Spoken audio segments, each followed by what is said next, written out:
Aleluia. Creio que Deus tem falado conosco o dia inteiro. E creio que Ele vai continuar falando.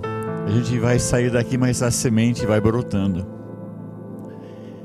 Queria chamar o irmão Budi para viesse trazer uma palavra bem rapidinho. Estava sentindo no coração, né? Amém. Graça e paz, queridos. Que dia maravilhoso.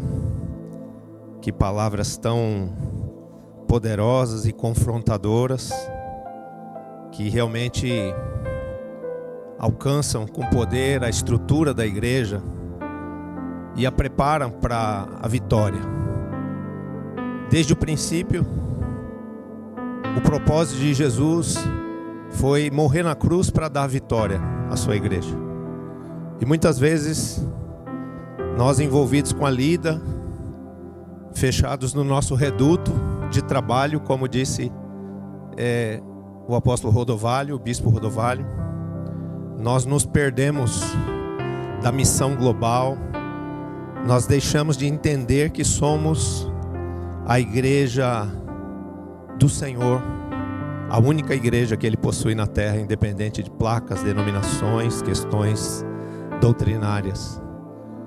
E essa igreja foi gerada por Ele através da sua dor, do seu sangue, das suas lágrimas, do seu amor para vencer.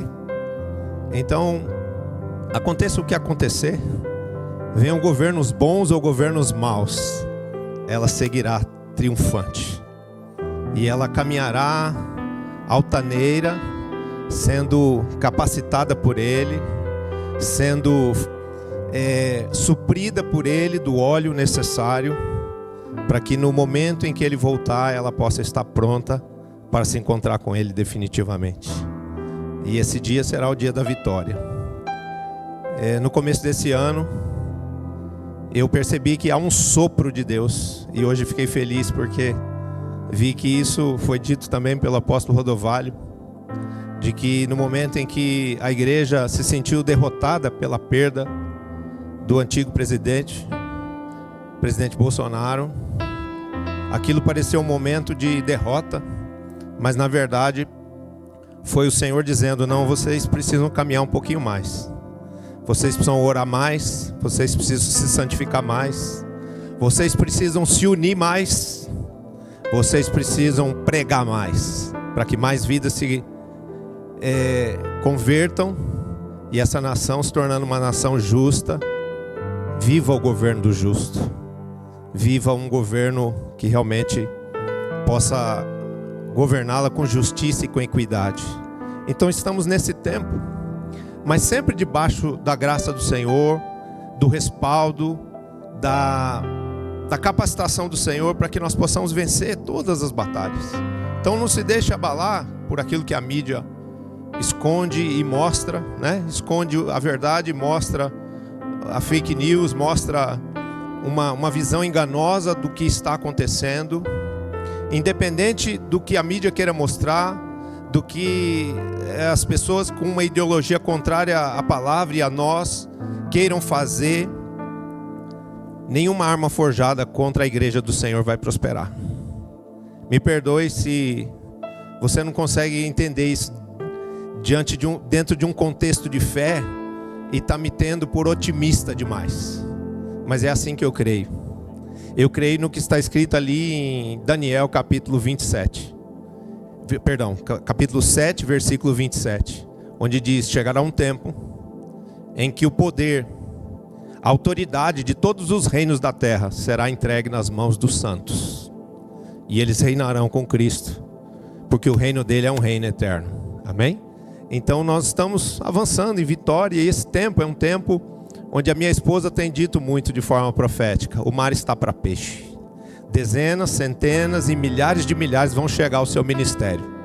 Por isso prepare as comportas, prepare as redes de pesca, prepare as estruturas da igreja, os odres, porque eles vão se encher de óleo, e os depósitos, porque os celeiros vão estar atulhados. Quem recebe isso de forma profética? A igreja está crescendo, se multiplicando e caminhando na direção de governar. Quem crê nisso? Dê um aplauso aí bem forte ao Senhor. Posso fazer uma oração? Pai querido e santo, queremos te dar graças por esse dia, porque esse é um movimento de unidade, onde o Senhor nos reúne para falar conosco e para nos fazer, Senhor, mensageiros que vão reproduzir essa mensagem de que a igreja do Senhor foi gerada para ser vencedora. Ela foi preparada, está sendo preparada para uma vitória sobre todo o mal, para arrebanhar todos aqueles que nesta terra são teus. Então nós queremos te pedir perdão por todos os momentos em que os nossos ouvidos não conseguem ouvir a sua voz, em que o nosso coração não é sensível ao teu querer, aquilo que vai no teu coração.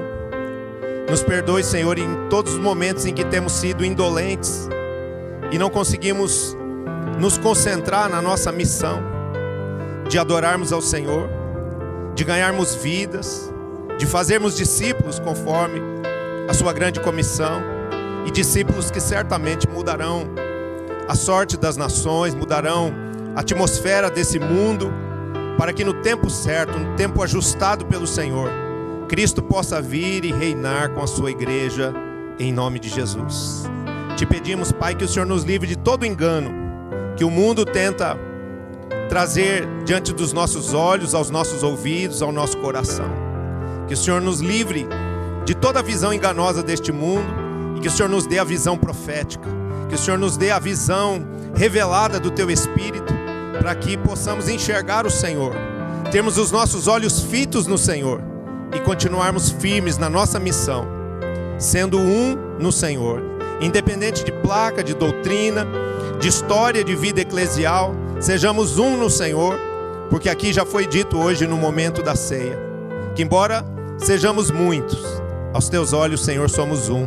Então que esse seja um movimento crescente, que a cobertura mútua cresça e traga arrependimento e traga santificação e agregue a muitos, para que a igreja em unidade possa avançar, possa crescer, possa se multiplicar até o ponto de governar. É o que nós te pedimos e por fé, na tua palavra que não mente jamais, te agradecemos, porque assim será, em nome de Jesus. Amém. Amém. Graças a Deus. Aleluia. Aleluia. Irmão, por favor.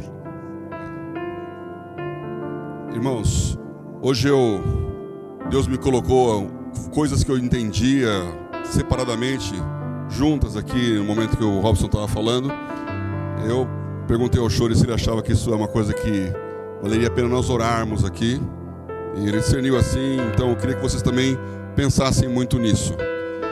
Isaías 35:8 fala que ali haverá um alto caminho, tão alto quanto os pensamentos de Deus, chamado Caminho Santo, que era o nome que Paulo dava para a igreja, o caminho. E esse caminho santo, o imundo não entrará, mas o louco não errará nele. Essa igreja tem que ser uma igreja santa, não imunda, mas ela tem que ser uma igreja que permita que o louco esteja lá dentro. O louco está no caminho e ele não vai errar. Nós somos uma loucura, e eu sou dessa geração, eu sou da geração que começou aí com as comunidades, com o Robson, 44 anos atrás, movimentos de unidade. Então, entendo tudo que ele falou hoje com muito o nosso amor pela igreja. Eu entendo muito bem como ele falou isso aí.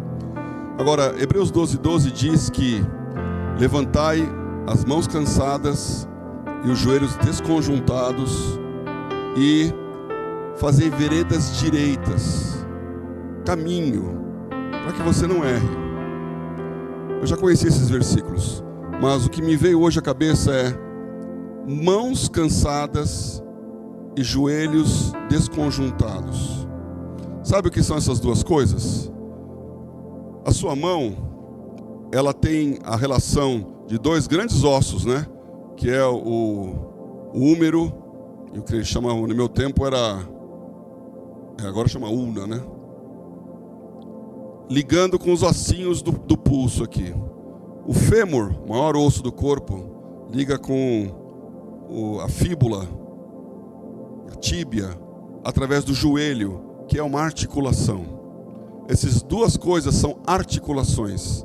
Mão e joelho articulam. E nós temos em nossa igreja articuladores. Não são tão rígidos, não são tão grandes, não são tão famosos, mas são pessoas que articulam, que permitem movimentos, que conjuntamente fazem coisas. E essas pessoas são nossos jovens e são os empreendedores. Deus me deu um chamado aqui, hoje eu sou presidente do Instituto Tela, que fala de empreendedorismo cristão. Igreja no lugar de mercado. Eu passei a minha vida inteira com essa crise de ser um diretor de banco, vice-presidente de bolsa e pastor principal.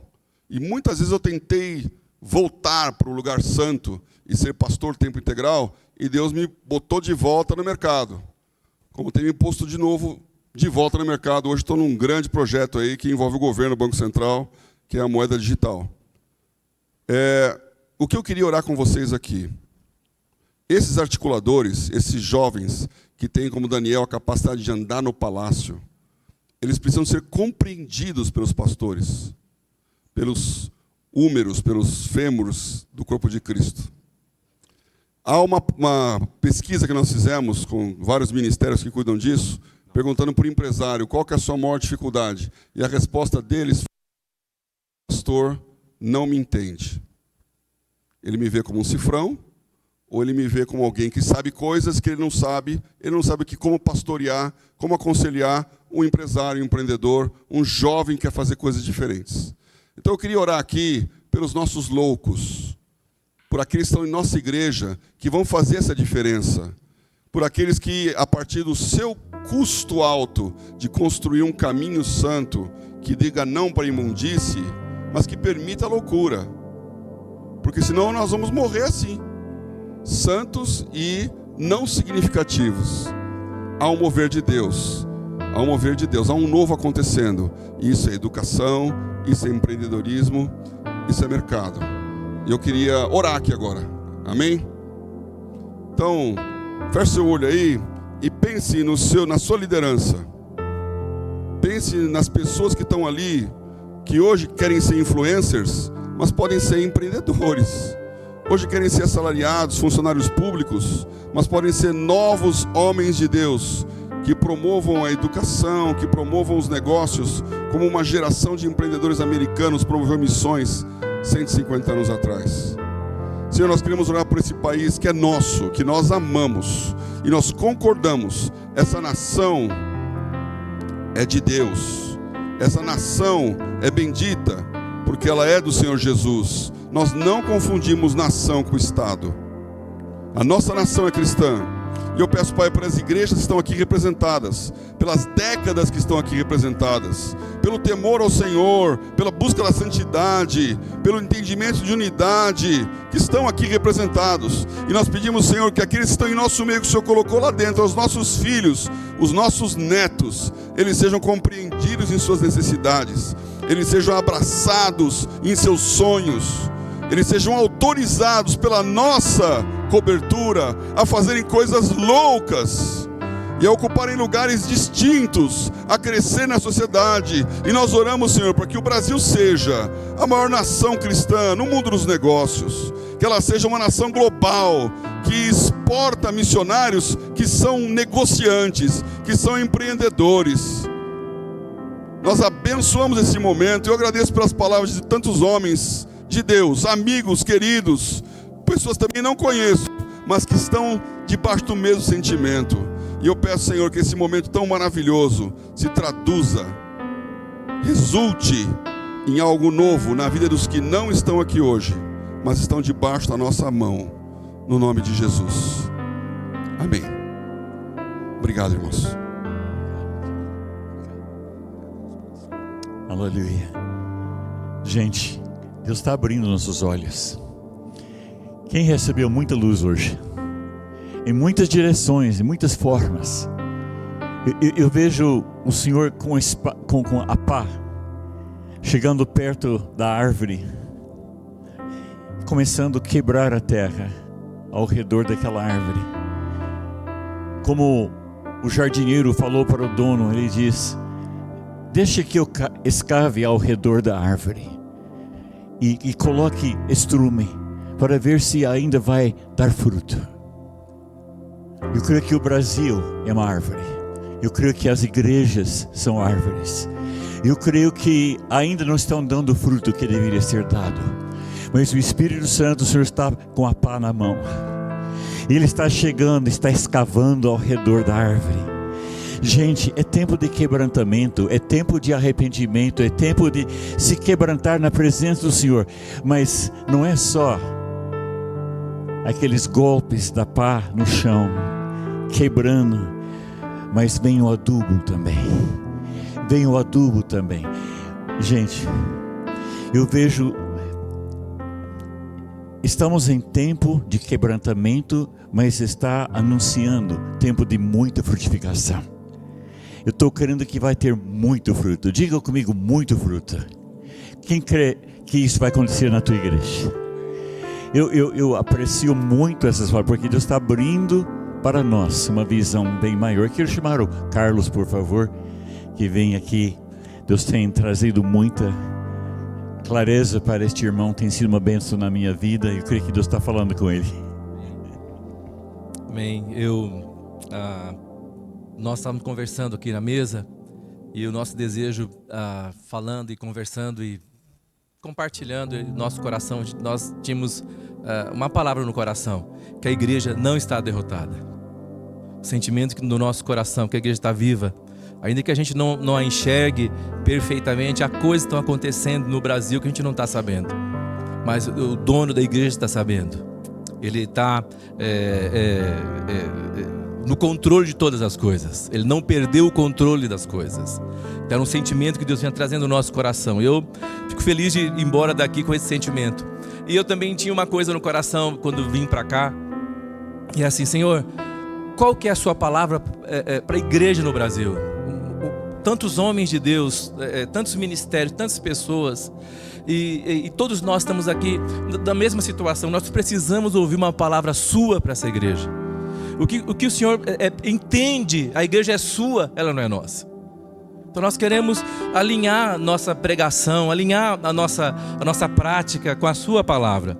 E Deus tem falado muito comigo no versículo de João capítulo 10, versículo 16, que fala assim: ainda tenho outras ovelhas, não deste aprisco, a mim me convém conduzi-las, elas ouvirão a minha voz, então haverá um rebanho e um pastor. Então, eu creio que a primeira coisa que eu acho que Deus vai trazer para nós, pastores aqui, eu acho que para mim tem trazido com mais clareza: as ovelhas não são nossas, as ovelhas são de Jesus. Ele as confiou a nós por um período específico, mas nós não devemos nos enganar, elas não são nossas, elas são dele, e ele vai pedir conta delas na hora que nós chegarmos diante dele. E a questão toda é que quando a gente acha que elas são nossas, nós queremos dar para elas o melhor, mas o melhor da gente, o melhor da gente não serve para elas. Elas precisam ouvir a voz do pastor supremo, elas precisam ouvir a voz do Deus Todo-Poderoso. E eu creio que quando nós entendermos isso, Deus vai trazer para nós uma revelação profunda da presença de Jesus Cristo. Eu acho que a gente, como pastor, a gente cai às vezes na tentação de agradar, de fazer as coisas e tal, e a gente ouve muita coisa, um evangelho antropocêntrico, voltado no homem, pontuando o homem. Mas eu creio que quando a gente entender que as ovelhas são dele, Deus vai nos dar uma palavra, um evangelho cristocêntrico, e as pessoas serão transformadas por esse evangelho. Eu creio que nós vamos viver, nós não vivemos ainda. Eu creio que o maior mover de Deus sobre o Brasil, ele ainda não veio. Mas Deus, ele vai trazer isso sobre nós. E o pastor falou, e eu vi aqui hoje um galho de amendoeira florescendo, flores pequenas aparecendo. E eu creio que Deus está dizendo para nós que ele vai fazer a sua igreja florescer. Milhões de pessoas serão salvas no Brasil. Milhões de pessoas serão salvas no Brasil. Milhões de pessoas serão salvas no Brasil. Milhões de pessoas serão salvas no Brasil. As igrejas se multiplicarão. Mas nós precisamos de uma visão restaurada, eu acho, para acolher essas ovelhas, porque elas não são nossas. Deus nos colocou à frente do rebanho. E eu creio que Deus vai confiar nas nossas mãos muitas outras ovelhas de muitos outros lugares. O Brasil vai ir para muitas outras nações. Mas Deus está nos chamando nesse momento.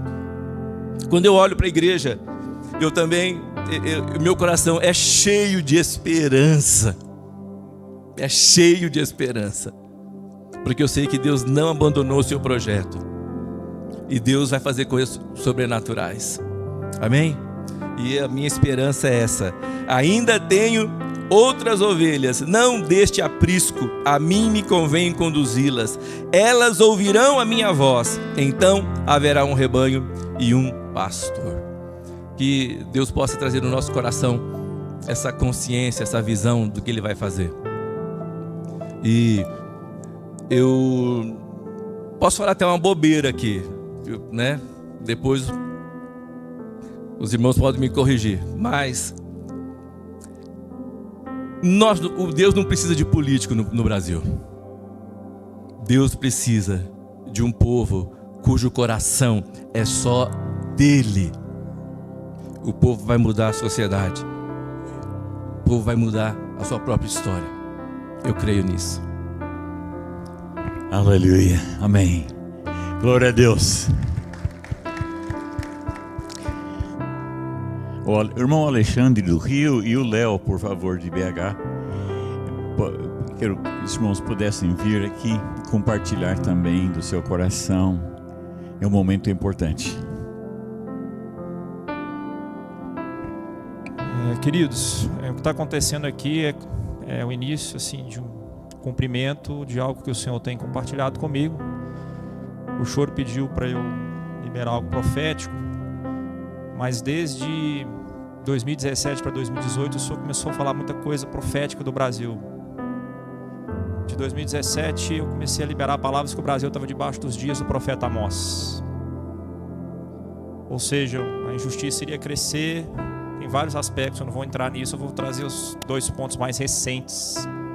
2019 ele falou: olha para o fim de Amós.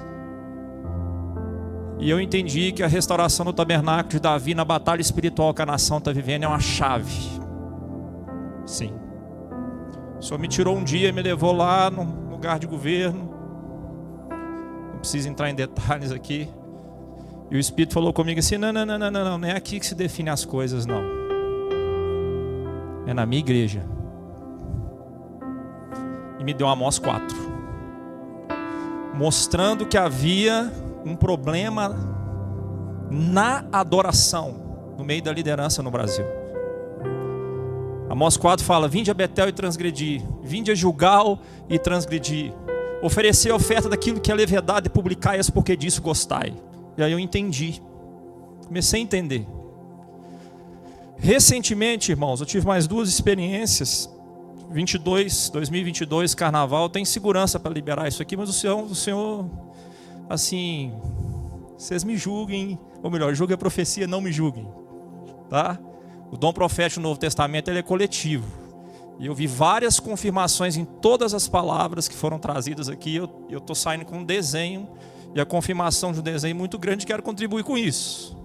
Mas 2022, durante o carnaval de 2023, não é 22 não, 23, o Senhor me acordou, e naqueles dias eu estava no livro de Joel, e o Senhor me mostrou 2 coisas. Ele me mostrava uma crise econômica de 5 anos. Eu tenho segurança para liberar isso aqui, em forma de escada. Só que a ênfase na sequência dessa revelação não foi a crise, foi um grito. Joel capítulo 1, que é o sinal que está acontecendo aqui agora para mim, e eu quero dar esse grito aqui. Os anciãos precisam se levantar para tocar a próxima geração,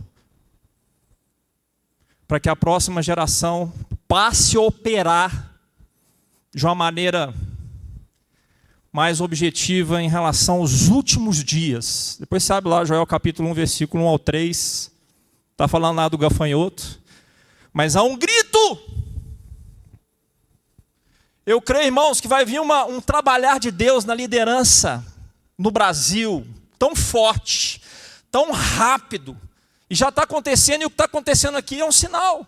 Um trabalhar do Espírito Santo de Deus para que uma liderança madura e se levante poderosamente nessa nação, com as motivações corretas, não é buscando seus próprios interesses, não é olhando só para os seus próprios ministérios, mas buscando os interesses dos céus. E isso vai tocar a nova geração. O Espírito de Deus quer fazer isso.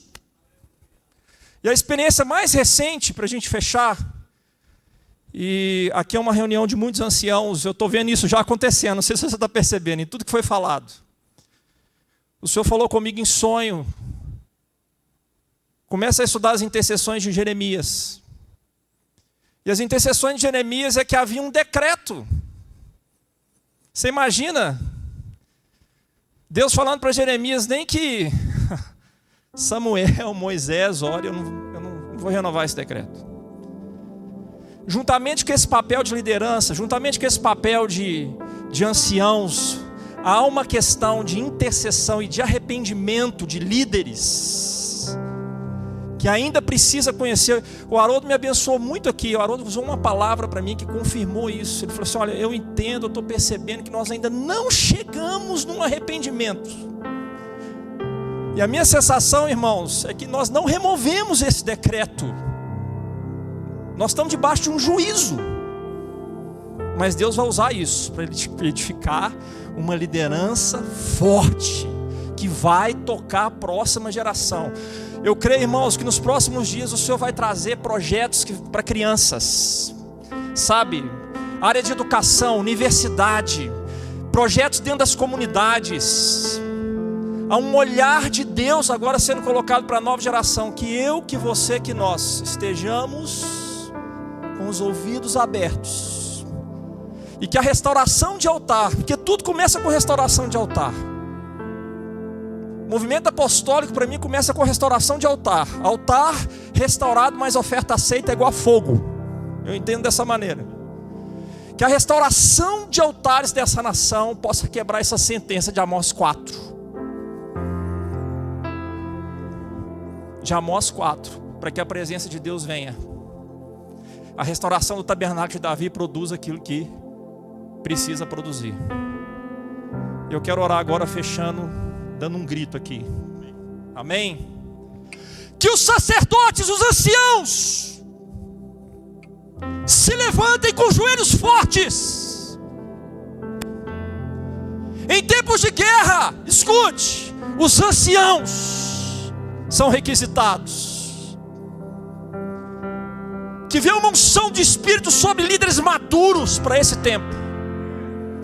Que Deus levante vozes, sabe, com espírito de sabedoria para fazer a guerra nesses dias. E que um arrependimento real, genuíno, remova esse decreto do nosso país. Não é tempo de festa, escute, não é tempo de alegria, amém. É tempo de guerra. É tempo de descer. Gostei muito do pastor. É tempo de se arrepender de verdade, cara. Eu estou buscando isso. É tempo de interceder com lágrimas. A Ele toda honra, toda glória, todo louvor.